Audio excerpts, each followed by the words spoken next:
Mən açıq fikrliyəm, doktor da inciməsin, səhvini başa düşdü. Yox, səhv başa düşdü. Mən də belə qəbul edirəm ki, səhvini başa düşdü. Biz də onu bağışlaya bilərik. Səhv yoxdur ki, ortada. Mən sizə deməm, sizin fikrinizi kəsmədim. Amma mən sizi fikrinizi kəsmədim. Yox, amma siz məni səhv olaraq qəbul edirsiniz. Mən deyirəm ki, orada bir səhv yoxdur. Orada bir səhv yoxdur, Murad xanım. İndi bax, səhv yoxdursa biz məcburuq. Bunu biz məhkəmə qaydasında, məhkəmə qaydasında çıxardıq və səhvimizi bir-birimizə etiraz edirik. Tam haqqınız, buyurun. Bir dəqiqə, üzr istəyirəm. Buyurun, məhkəmə verə bilərsiniz.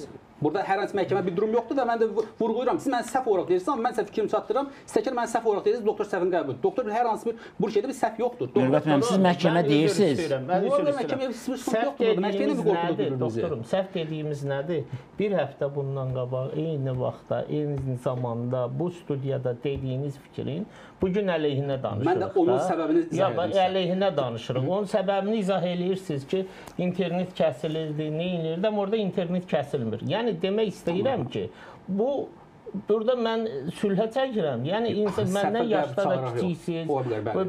Bu digər şeylərə görə də baxanda hamı öz səhvini başa düşüb və öz səhvini etiraf eləməyin özü böyüklük. Yox, səhv burada səhv yoxdur. Səhvi eləmək böyüklükdür. Səhv eləməmişdir. Səhv eləməmişdir. Baxın, ikinci tərəfdə deyirsiniz ki, nəzarət olarsa istehsalına. Nəzarət Qida Təhlükəsizliyi Agentliyi tərəfindən istənilən halda var da ölkəyə girən, ölkəyə gələn dərman preparatlarına, vitaminlərə və digərlərin hamısının çıxışına, gəlişinə, həmin istifadəsinə Qida Təhlükəsizliyi nəzarət eləyir. Aydındır.